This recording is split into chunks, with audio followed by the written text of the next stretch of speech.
देखो, आपके हैंडराइटिंग का असर किसी और पर पड़े या न पड़े, लेकिन आपके टीचर पर जरूर पड़ता है और उसका असर आपके मार्क्स पर दिखता है। और खराब हैंडराइटिंग का कीमत बहुत सारे स्टूडेंट्स को चुकाना पड़ता है। एग्जाम में जब कॉपी चेक होते हैं तो मैथ के अलावा बाकी हर सब्जेक्ट में खराब हैंडराइटिंग वाले को सही भी लिखा हो तभी कम नंबर से संतुष्ट होना पड़ता है, फुल मार्क्स नहीं मिलते, क्योंकि कोई भी टीचर नहीं जानता कि आप इंटेलिजेंट हो या एवरेज। वो आपके कॉपी से पता लगा लेता है कि आप कैसा स्टूडेंट हो। थोड़ी सी भी समझने में दिक्कत आई तो वो आपके नंबर के साथ खेलेगा। 5 नंबर के जगह पर 3 नंबर देगा, 2 के जगह पर 1 देगा। और इसीलिए आपका शिकायत हो सकता है, मैं पढ़ता तो बहुत हूँ पर मुझसे ज्यादा वो नंबर लाता है जो मुझसे कम पढ़ता है। और हैंडराइटिंग बोर्ड एग्जाम से लेकर यूपीएससी तक मायने रखता है। दूसरा पहलू, मान लो आप पढ़ाई लिखाई में बहुत तेज हो,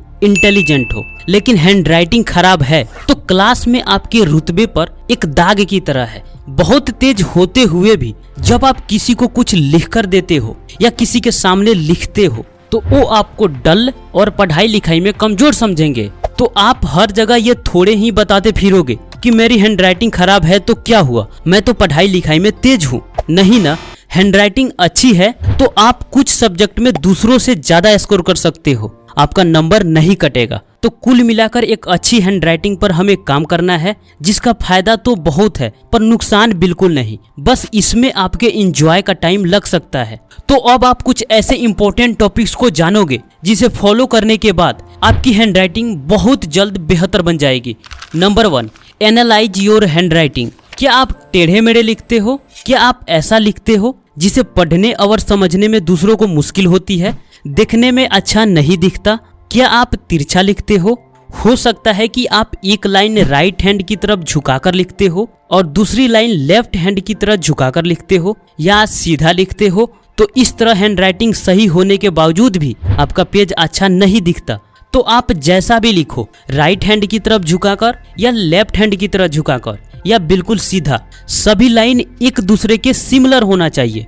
आप कैसा भी लिखते हो, आपकी हैंडराइटिंग अच्छी नहीं दिखती, कारण जो भी हो, सभी कारण को बारी बारी से जानेंगे और किसी तरह एक अच्छी हैंडराइटिंग बनाने की पूरी कोशिश करेंगे और इसके बाद आपकी हैंडराइटिंग सुधरेगी, इसका गारंटी मैं देता हूँ।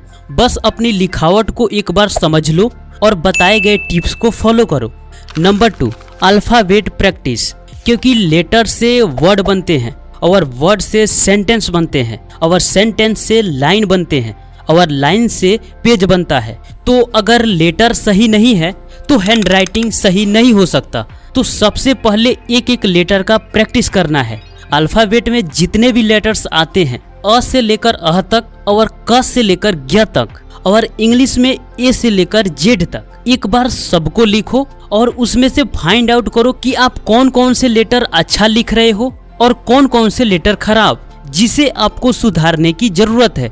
या आप चाहो तो पूरी अल्फाबेट्स को अच्छे से लिखने का प्रैक्टिस बना लो, क्योंकि इसी से शब्द बनेंगे और शब्द से पेज बनेंगे।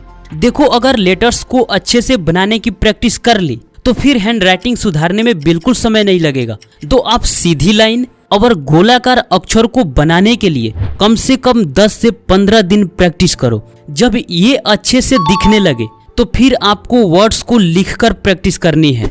और जब शब्दों की प्रैक्टिस करनी हो तो आप स्टार्टिंग में हर लाइन में एक ही जैसा यानी सिमिलर सेंटेंस ही लिखो, जैसे बच्चों का अभ्यास कराया जाता है। टीचर एक लाइन में कोई सेंटेंस लिख देते हैं और बोलते हैं कि इसी सेंटेंस को पूरी कॉपी में लिख कर लाओ।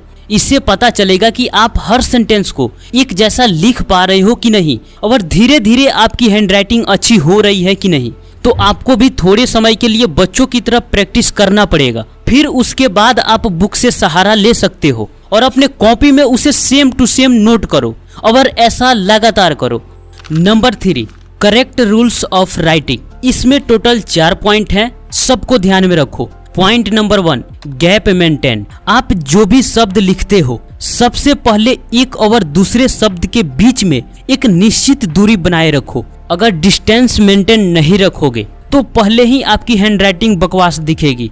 और गैप इतना रखो कि आप उसमें एक लेटर अलग से ऐड कर सको और हर शब्द की हाइट सेम रखो। पॉइंट नंबर 2, जल्दबाजी बिल्कुल ना करो, क्योंकि आपकी पूरी फोकस सही हैंड राइटिंग पर है तो आप धीरे धीरे ही सारी बातों को ध्यान में रखकर किसी भी शब्द को लिखो। अगर आप जल्दबाजी करोगे तो डिटेल्स भूल जाओगे कि किन किन बातों का ध्यान रखना है। आपके रफ और फेयर कॉपी में अंतर तो दिखता है। टीचर के द्वारा लिखाए गए किसी भी टॉपिक्स को जल्दबाजी में अपने कॉपी में नोट करते हो और फिर घर पर दूसरी कॉपी में उसे नोट करते हो, उसमें अंतर दिखता है कि नहीं। आप स्टार्टिंग में साइकिल भी चलाते हो तो धीरे धीरे, क्योंकि आपको रास्ता, हैंडल, ब्रेक, पैडल सब पर ध्यान रखना होता है और कुछ समय बाद धीरे धीरे आप स्पीड पकड़ लेते हो। उसी तरह एक बार अच्छी हैंडराइटिंग की प्रैक्टिस हो जाएगी, फिर आप जल्दी जल्दी खुद लिख लोगे, वो भी सही हैंडराइटिंग के साथ। Point number 3, choose the right pen, pencil and paper. देखो, अच्छी हैंडराइटिंग के लिए सही पेन, पेंसिल और सही पेपर की बहुत आवश्यकता है। हर स्टूडेंट के लाइफ में एक ऐसा पेन तो जरूर होता है जिसे वो हमेशा लिखना पसंद करता है, तो वैसा पेन हमेशा अपने पास रखो जो आपका फेवरेट हो और ज़्यादा न मोटा चलता हो और ज़्यादा न पतला चलता हो। वैसा पेन चूज करो जो मीडियम चलता हो। आप पेपर हमेशा वाइट एंड प्लेन चूज करो। आप ऐसा पेपर बिल्कुल मत लो जो ग्रे और खुरदुरा हो, इस पर आपको अच्छी हैंडराइटिंग बनाने में बहुत दिक्कत हो सकती है। प्लेन पेपर आपके शब्दों को सही आकार देने में मदद करता है, जो कि खुरदुरा पेपर और खराब कर देता है। Point number 4, sitting position. देखो, आपको हैंडराइटिंग सुधारने के लिए अपने बैठने का पोजीशन सुधारना पड़ेगा। आप हमेशा कोशिश करो कि आप टेबल एंड चेयर पर बैठकर ही पढ़ाई लिखाई करो। Topic number 4, choose the right grip. अगर आपकी हैंडराइटिंग खराब है तो ज़्यादा चांस है कि आपकी पकड़ अच्छी नहीं है। ग्रिप यूजुअली 4 टाइप के होते हैं: dynamic tripod, dynamic quadrupod, lateral tripod और लेटरल क्वाड्रूपॉड।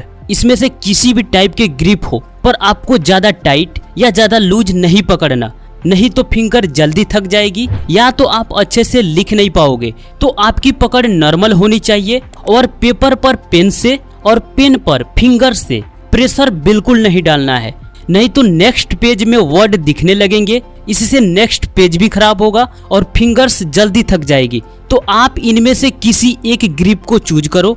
अगर आपका ग्रिप इनमें से कोई नहीं है लेकिन लिखने में आपको कंफर्टेबल महसूस कराती है और लिखने में आपके फिंगर्स को जल्दी थकाती नहीं, तो आप उसे ही लिखो।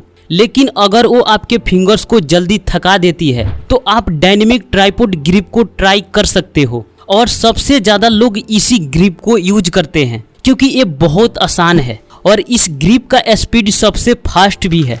Topic number 5, practice, practice and practice.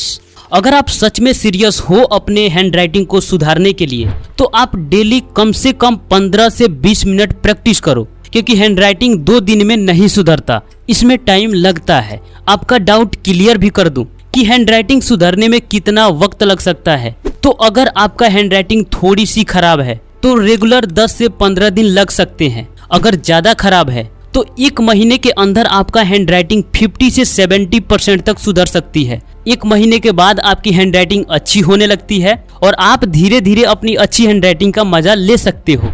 फिर बाद में लोगों की हैंडराइटिंग कैसे बिगड़ जाती है, जब वो लंबे समय तक लिखना छोड़ देते हैं।